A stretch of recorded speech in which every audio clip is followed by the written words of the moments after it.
All right, 7th grade. So we're continuing to talk about percentages. And our last lesson we talked about markup. Today we're going to talk about discount. This is a percent decrease.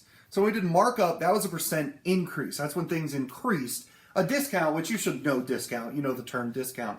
That's when we decrease something, when we discount it.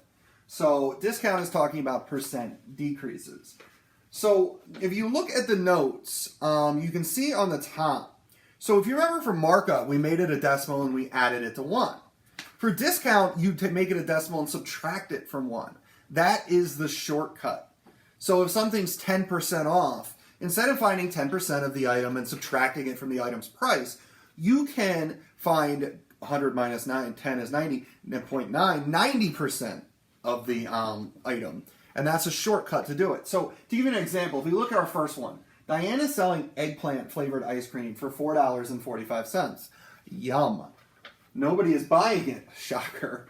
So she decides to discount the price by 40%. What is the discounted price of the ice cream? So what we can do is, let me put that paper down.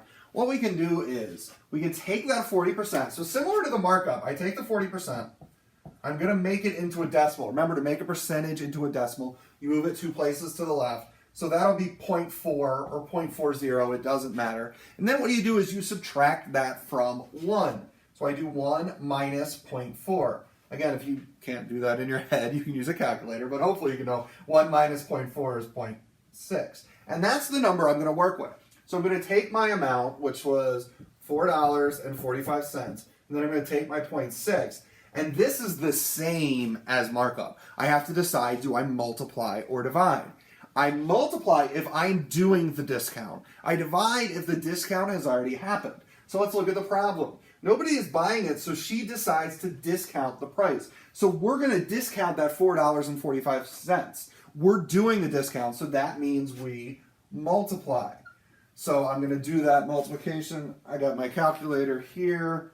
$4.45 times 0.6. I get 267.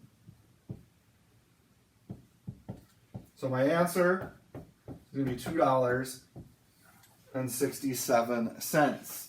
So, and that makes sense because 40%, that's almost about half, and 267 is a little more than half, which makes sense. So that was an example. We did the discount, so we multiplied. Let's look at another one. Larry found an old Beatles record on sale for $35.99. Now that's these important words here, on sale. You should recognize if something's on sale, that means it's being discounted. So it's being discounted for $35.99. It was being discounted by 30%. So we can see right here, it was already discounted 30%. And then we're asked what was the price of the record before the discount. So we're going to do the same thing. We take our 30%, make it a decimal, move our decimal 2 places to the left.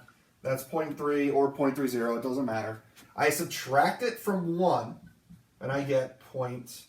So I'm going to take that $35.99, and I take the 0.7, and I decide, do I multiply or divide? I multiply if I'm doing the discount. I divide if the discount has already happened. I look, it's already happened. It's already been discounted down to $35.99. We're being asked to find the price before the discount. So we need to divide because the discount has already happened. So I'm going to get my calculator here. I'm going to do $35.99 divided by 0.7. I get a long number here.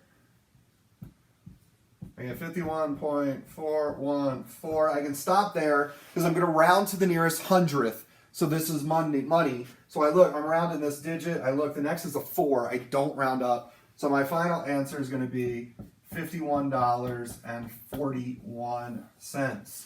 So the record on sale was $35.99, but its regular price was $51.41. All right, that's example 1. I got 2 more problems coming to you in example 2.